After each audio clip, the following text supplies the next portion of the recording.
Kalau benar-benar ingin anda sukses dunia akhirat, harus kita percaya sepenuhnya takdir. Kuncinya di situ.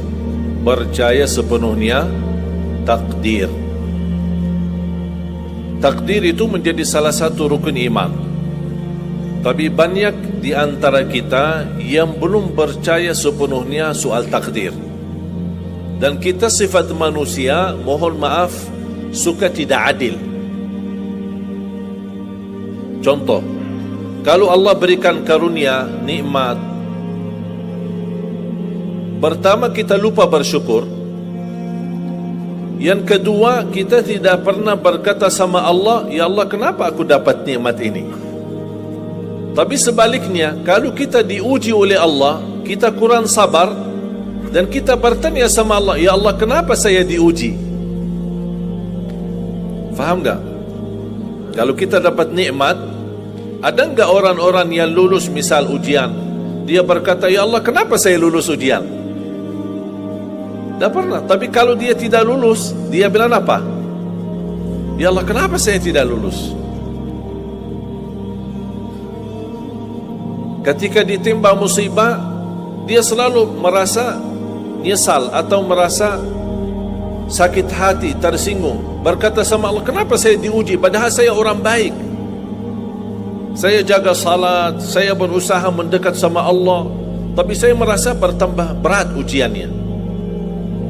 Tapi sebaliknya, ketika diberikan nikmat, dia tidak pernah menyebutkan, ya Allah, kenapa saya mendapatkan nikmat ini?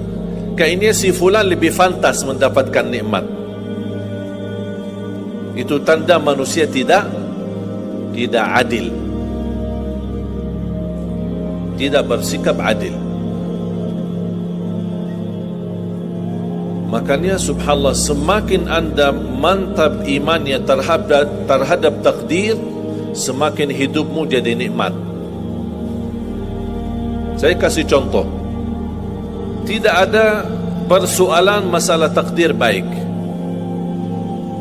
Itu bukan masalah bagi kita. Justru kita bertambah senang kalau kita mendapatkan takdir yang baik.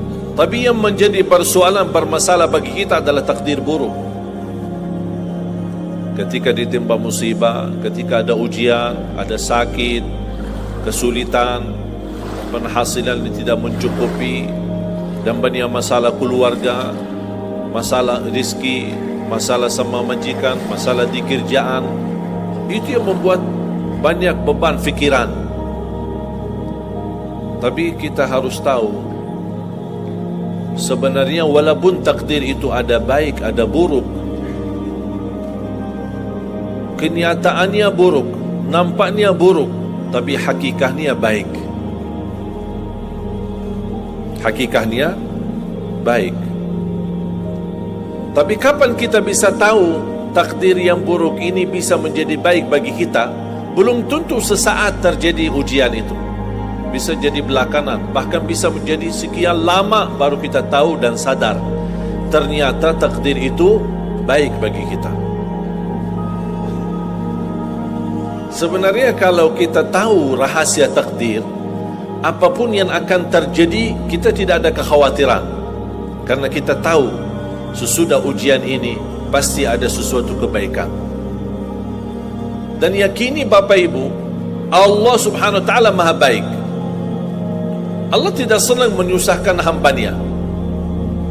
Tapi kadang-kadang proses untuk menuju kebaikan ada kesulitan dan tantangan. Berarti intinya apa?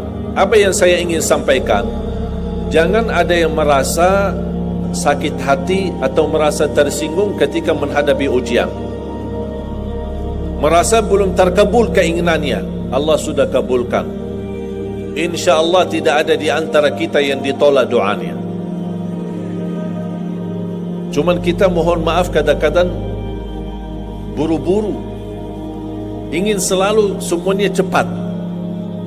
Kadang-kadang kalau terlalu cepat apa yang kita inginkan kita dapat, itu bahaya juga.